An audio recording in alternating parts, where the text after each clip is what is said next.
गुमान सिंह, आप देख रहे हैं Nava academy. No cut paste, no copy paste, only teaching. Class 6 का एक नया चैप्टर नगर प्रशासन। इसके पहले हमने गांव का प्रशासन देखा था, पटवारी, थानेदार, जो भी प्रोसेस था, गांव के अंदर जमीन का रिकॉर्ड कैसे रहता है, फिर तहसीलदार की बात की थी। वैसे ही अब हम नगरों की ओर चलते हैं और नगरों में प्रशासन कैसे चलता है इसके बारे में हम जानकारी इस चैप्टर में हासिल करेंगे। इसके पहले मैं आपको बता दूं, यदि आपने नवा अकेडमी की किताब नहीं मंगवाई है तो जरूर ऑर्डर कर दें।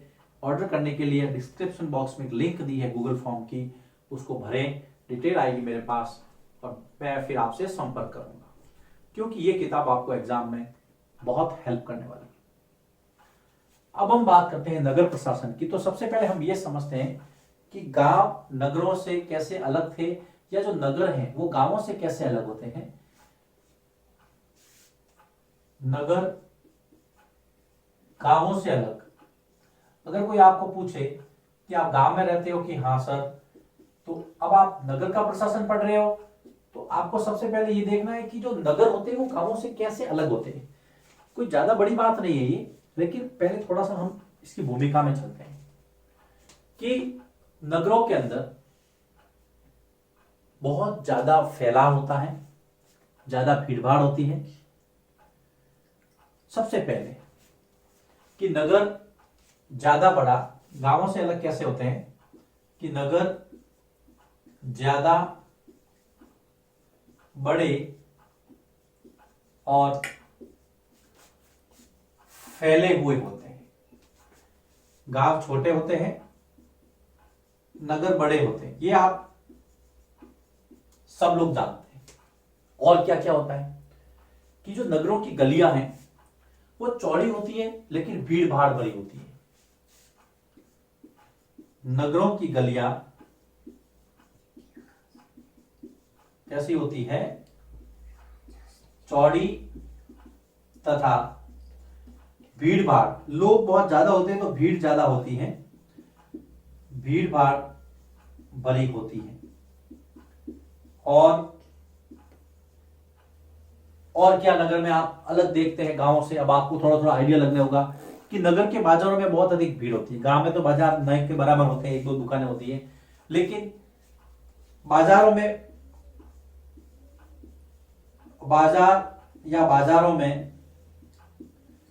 भीड़ भाड़ होती है। कहां पे? नगरों में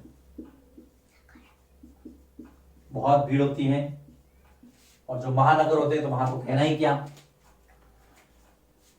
नगरों के अंदर पानी की, बिजली की और अस्पताल की ज्यादा सुविधाएं होती है। पानी, बिजली तथा अस्पताल की सुविधाएं होती हैं। अब तो गांवों में भी अच्छी सुविधाएं मिलने लगी, लेकिन फिर भी नगरों के मुकाबले बहुत कम होते हैं। और क्या होता है, एक और लिख लेते हैं, 5 तो लिखना ही पड़ेगा। ज्यादा वाहन होते हैं, व्हीकल्स ज्यादा होते हैं शहरों में, नगरों में यातायात भीड़ भाड़ वाला होता है। तो यहां लिख सकते हैं हम, अधिक वाहन होते हैं। कहां पे? नगरों में अधिक वाहन होते हैं और भीड़ भाड़ होती है वाहनों की। ये भीड़ भाड़ 2 बार आ गया, लेकिन ये वाहनों की भीड़ भाड़ है, ये जनता की भीड़ भाड़। इस तरह से आपको एक मोटा मोटा आइडिया आना चाहिए। कोई पूछ ले मान लो कि गांव और शहर में आपको क्या 5 अंतर दिखाई देते हैं, ऐसा हम लिख सकते हैं। अब हम पढ़ते हैं नगर प्रशासन। नगरों में शासन कैसे होता है, प्रशासन क्या काम करता है। जैसे गांव में सरपंच थे, वैसे नगरों में कौन होते हैं। सिंपल सा लॉजिक है, सिंपल सी बातें हैं, कोई ज्यादा इसमें वेद भरे हुए नहीं है और हमसे जुड़ी हुई। आप में से कई लोग शहरों में रहते हैं।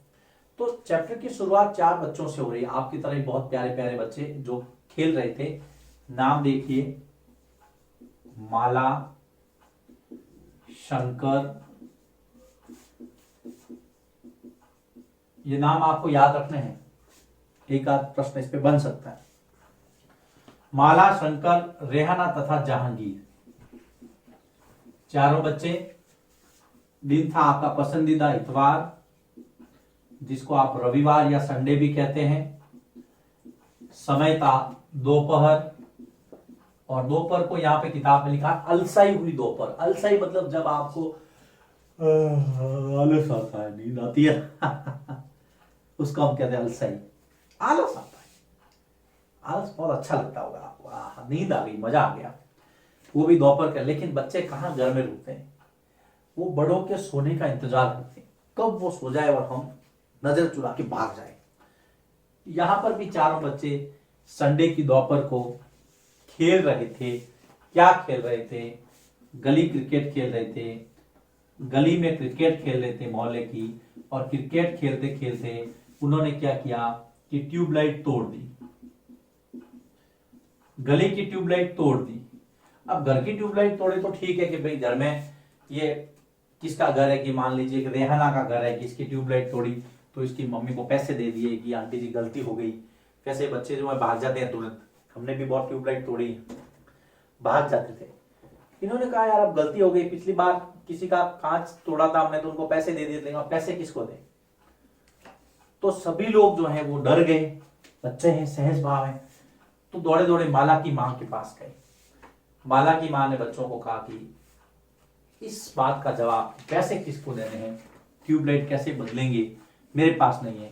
इन्होंने बच्चों को एक औरत के पास भेजा, जिसका नाम था यास्मीन खाला। खाला मतलब मौसी, प्यार से, भाई मोहल्ले में होती है उसको हम सब मौसी कहते हैं ना। तो माला की मां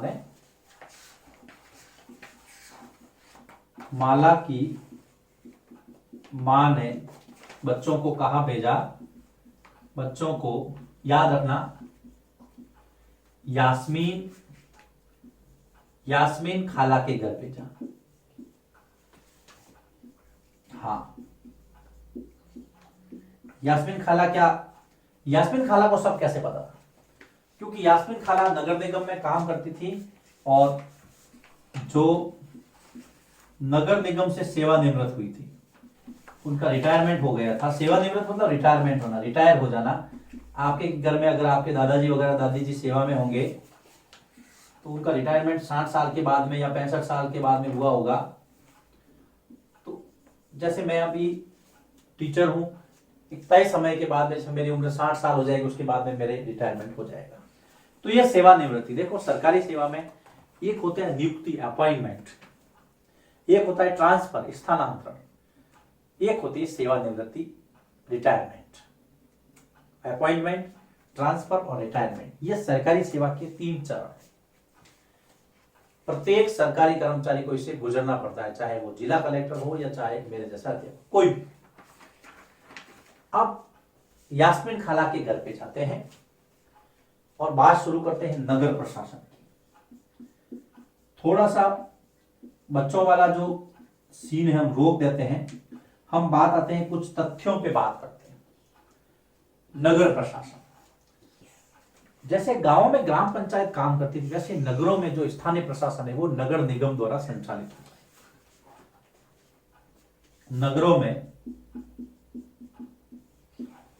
जो स्थानीय प्रशासन है, जो लोकल एडमिनिस्ट्रेशन है, स्थानीय प्रशासन, नगरों में स्थानीय प्रशासन नगर निगम द्वारा संचालित होता है। आप अगर शहर में हो, नगर निगम द्वारा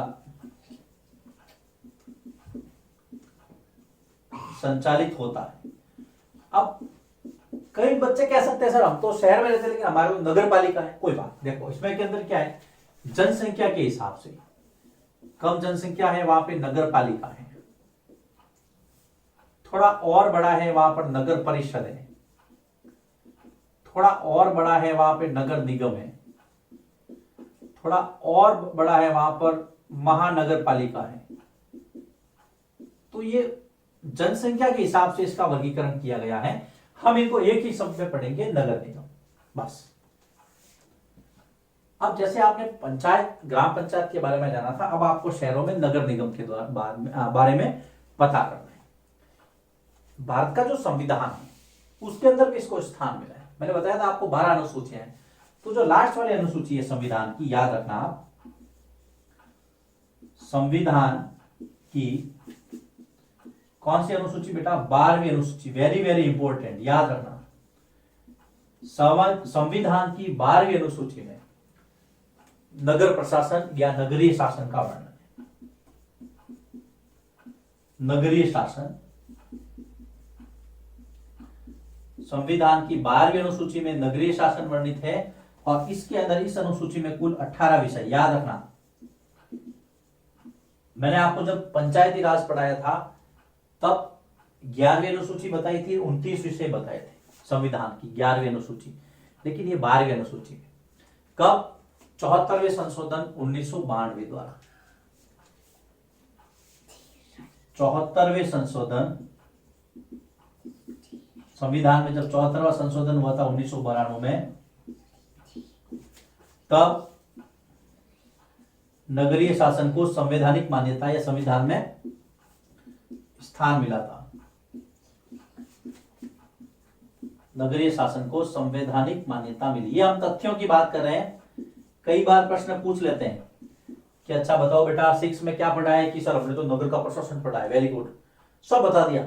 फिर उन्होंने पूछा कि संविधान में इसको जगह कहां दी हुई, तो आपको आराम से इत्मीनान से कंफ्यूज नहीं होना है, बताना है कि सर 12वीं अनुसूची में 18 विषय हैं, उन 18 विषयों पे नगर प्रशासन चलता है और 1992 में 74th अमेंडमेंट एक्ट जब संशोधन हुआ था भारत के संविधान में, तब इसको इसमें जोड़ा गया था। तो ये फैक्ट भी आपको याद रखने हैं।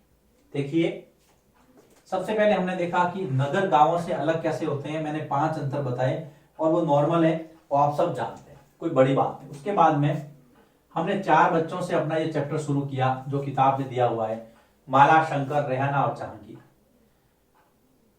रेहाना ने गली की ट्यूबलाइट तोड़ दी, गली में क्रिकेट खेले, ट्यूबलाइट किसने तोड़ी? रेहाना ने, याद रखना। रेहाना ने बल्ला घुमाया, 6 लगाया, ट्यूबलाइट टूट गई, 6 रन तो मिलने मिलने में टेंशन में सब बच्चे आ गए। करे क्या?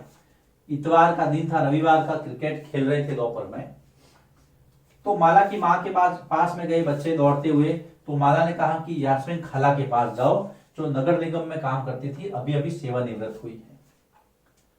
लेकिन बच्चों वाला टॉपिक हम यहाँ रोक के फैक्ट पे आ गए कि भी नगरों में जो स्थानीय प्रशासन है वो नगर निगम देखता है। उसके कई रूप हो सकते हैं, नगर पालिका भी हो सकती है, नगर परिषद भी हो सकती है, नगर निगम या महानगर पालिका, कुछ भी हो सकता है। जनसंख्या की, उस शहर की जनसंख्या कितनी, उसके हिसाब से। संविधान की 12वीं अनुसूची में नगरीय शासन का वर्णन है जिसमें 18 विषय हैं, बहुत इंपॉर्टेंट है, याद रखना। और 74वें संविधान संशोधन 1992 द्वारा इसको संविधान में जगह मिली या संवैधानिक मान्यता मिली। बहुत अच्छा चैप्टर है, छोटा चैप्टर है। अब आप इसको लिखना है, उसके बाद में मैं आगे बढ़ूंगा कि नगर निगम काम कैसे करता है और इसका प्रशासन चलता कैसे। लिखिए इसको, फिर हम आगे बढ़ते हैं।